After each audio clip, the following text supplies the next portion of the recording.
அத்தனை செல்வமும் உன்னிடத்தில் நான் பிச்சைக்கு செல்வது எவ்விடத்தில் வெறும் பாத்திரம் உள்ளது என்னிடத்தில் அதன் சூத்திரமோ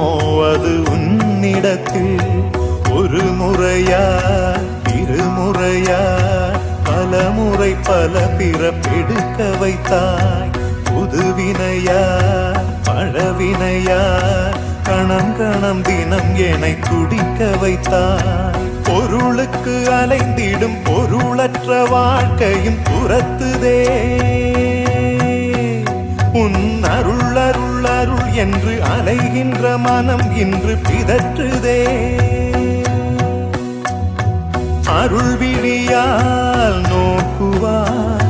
மலர்பதத்தால் தாங்குவாய் உன் திருக்கரம் என்னை அரவணைத்துனதருள்